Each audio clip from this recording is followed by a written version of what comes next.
mengapresiasi KPK yang telah menangkap Gubernur Papua Lukas NMB dan segera membawa ke Jakarta kemarin. Penangkapan ini murni merupakan langkah penegakan hukum yang sudah lama didiskusikan dan selalu tertunda karena Lukas menyatakan diri dan dinyatakan oleh dokter yang dipilihnya sedang sakit.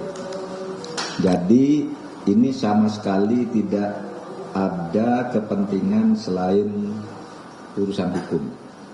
Kasusnya sudah terbuka terang benderang, masalahnya apa itu sudah diumumkan oleh KPK. Oleh sebab itu semua pihak supaya memahami ini, jangan lagi dipertentangkan antara penegakan hukum dan perlindungan hak asasi manusia. Penangkapan ini terlambat karena dulu kan Lukas katanya sakit. Nah, menurut hukum orang sakit itu tidak boleh dipaksa untuk diperiksa apalagi ditahan. Dan itu harus minta rujukan dokter. Tapi sesudah itu dilakukan, ternyata Lukas melakukan aktivitas seperti orang tidak sakit. Meresmikan gedung dan berbagai kegiatan lain. Sehingga sesudah berkonsultasi dengan saya, membicarakan dengan saya, Ketua KPK pada tanggal 5 Januari 2023 sore, diputuskan bahwa Lukas NMB ditangkap dengan tetap memperhatikan sepenuhnya perlindungan atas hak asasi manusia. Oleh sebab itu, kalau dia nanti dinyatakan sakit oleh dokter, ya KPK bertanggung jawab untuk menempatkannya di rumah sakit atau membantarkannya ke rumah sakit. Kalau kata dokter memang harus di rumah sakit. Bahkan kalaupun harus ke luar negeri karena misalnya keahlian itu ada di Singapura, pemerintah juga bisa mengantar dan mengawal ke Singapura. Tidak boleh berangkat sendiri. Gitu. Nah, kepada yang lain saya juga ingin mengatakan, ya, jangan melakukan langkah-langkah destruktif karena ini murni penegakan hukum dan tidak akan berhenti di Lukas.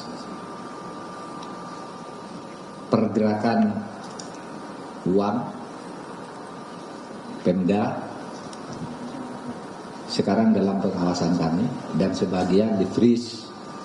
Kami freeze melalui PPATK agar tidak terjadi penyalahgunaan yang bertentangan dengan hukum dulu. Nah, oleh sebab itu saya minta saudara kepada yang lain-lain, ya, supaya tidak melakukan langkah-langkah destruktif untuk misalnya atas nama pembelaan dan sebagainya lalu melakukan pengerusakan. Hukum akan ditegakkan kepada siapapun tanpa pandang bulu. Cukup yang soal Lukas. Ada yang tanya? Kamu dari Tribun? Iya, betul, Pak.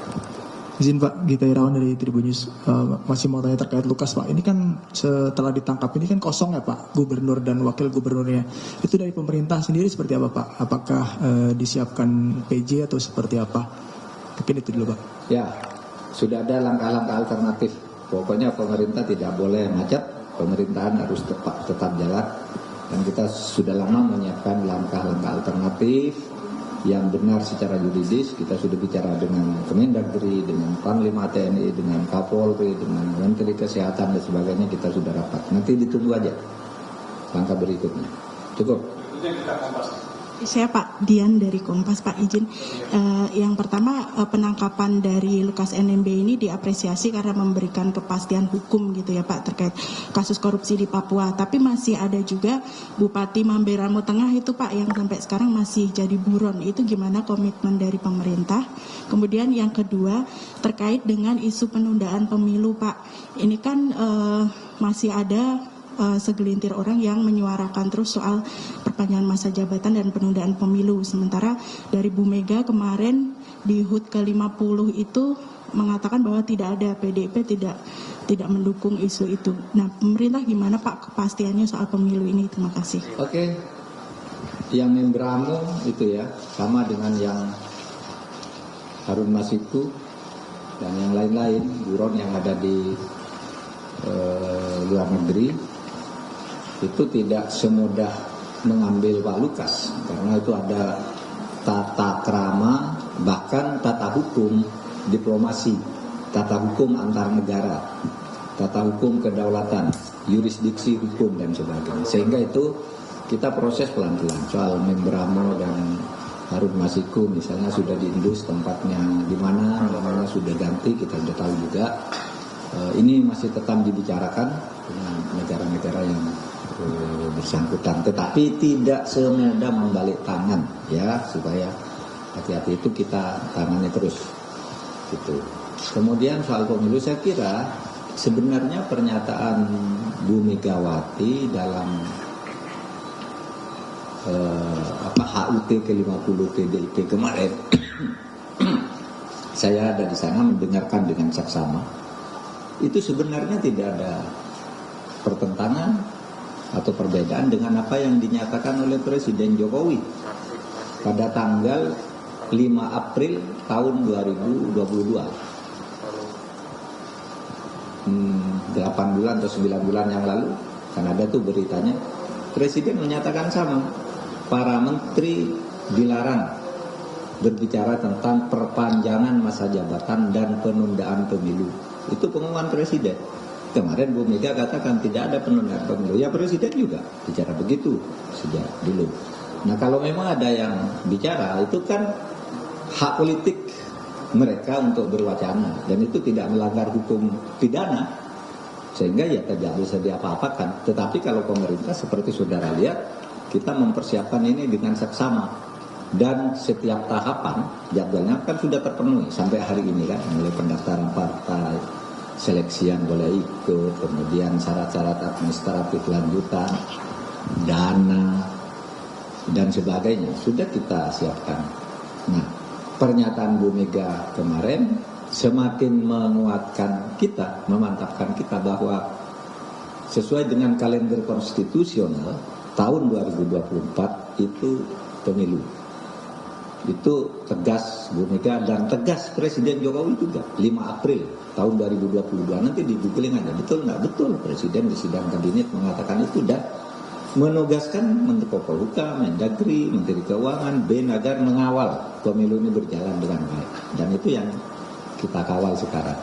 Nah untuk memantapkan ini karena ada pernyataan Bu Mega kemarin ya, dalam waktu tidak lama saya akan mengundang koordinasi KPU, Bawaslu dan DKPP serta Kemendagri untuk bicara di sini apa yang menjadi hambatan dan apa yang harus diantisipasi ke depan. Tapi so far baguslah persiapan pemilu kan tidak ada masalah ya, kecuali bisik-bisik di bawah meja itu ya biasalah politik. Kalau luarnya apanya semuanya kan sudah siap. Tapi hukumnya kita kawal, konstitusinya kita kawal. Cukup ya? Cukup ya. Pak, satu aja Pak, Bapak. Pak, satu aja Pak. Berikut tadi adalah rilis dari Menko Polhukam Mahfud MD terkait dengan penangkapan Lukas NMB. Korbannya gitu. Untuk saat ini tuh apakah nanti akan ada pengamanan, penambahan pengamanan, sama nanti tadi Bapak bilang kalau itu tuh nggak berhenti di Lukas aja gitu untuk seperti penangkapan Lukas ini, apakah ada pihak-pihak lain? Sangat potensi dari pengamanan yang dilakukan kan Pak, penangkapan tuh pengamanan dan pengawalan itu begitu ketat Pak. Seberapa besar sih Pak pengaruhnya sampai harus dilakukan pengawalan dan pengamanan yang ketat itu Pak? Izin Pak Rizky Radio Sinta Pak. Iya itu antisipasi aja karena ketika Lukas ditetapkan sebagai tersangka, waktu itu orang belum mengerti bahwa memang ada kasus, orang ramai kan yang membela. Sesudah itu kita jelaskan, makin hari makin berkurang, sampai akhirnya juga tidak ada kecuali masyarakat adat, kan cuma gitu aja, berkurang. Tetapi kita tetap harus keamanan maksimal, meskipun kita tahu ini udah, karena kita tahu lah gampang untuk tahu Lukas tuh pendukungnya berapa. Hari pertama dia beli nasi bungkus misalnya 5.000, besok turun 3.000, terakhir tinggal 60 kan gitu. Ini sudah nggak ada orang yang jaga di sana, kita tahu. Masa kita tidak tahu yang begitu? Makanya terus dihitung cara menangkapnya gimana, gampang kan menangkapnya. Gitu loh, kita punya juga catatan dari catering untuk makan yang suka duduk-duduk di depan rumah itu sehari turun gitu. Kita menghitung tiap hari ada catatannya gitu, sehingga nangkapnya lebih gampang. Nah kalau saluran lain ya, apa ada orang yang terlibat? Mungkin saja. Kan namanya kolusi. Kalau kolusi itu pasti melibatkan lebih dari satu orang, bisa 5 orang, bisa 7 orang, bisa macam-macam. Sekarang kan baru 2 kan, yang ditahan 2 hari sebelumnya dan kemudian bersama. Sekarang Lukas, mungkin aja siapa yang nyimpen uangnya, siapa yang mengendalikan dana, misalnya ya dana APBD dan sebagainya. Gitu. Pernyataan dari Menko Polhukam Mahfud MD terkait dengan penangkapan Lukas NMB oleh KPK yang dilakukan kemarin. Lukas ditetapkan sebagai tersangka kasus gratifikasi proyek infrastruktur di Papua senilai 1 miliar rupiah. Selain Lukas NMB, KPK juga telah menahan Direktur PT Tabi Bangun Papua Rianto Laka yang berperan sebagai penyuap dari Lukas NMB. Tadi juga Menko Polhukam menegaskan kasus ini tidak akan berhenti sampai di sini. Mungkin masih ada nama-nama lain yang saat ini masih dalam proses penyidikan. Breaking News Kompas TV masih akan kembali seusai jeda.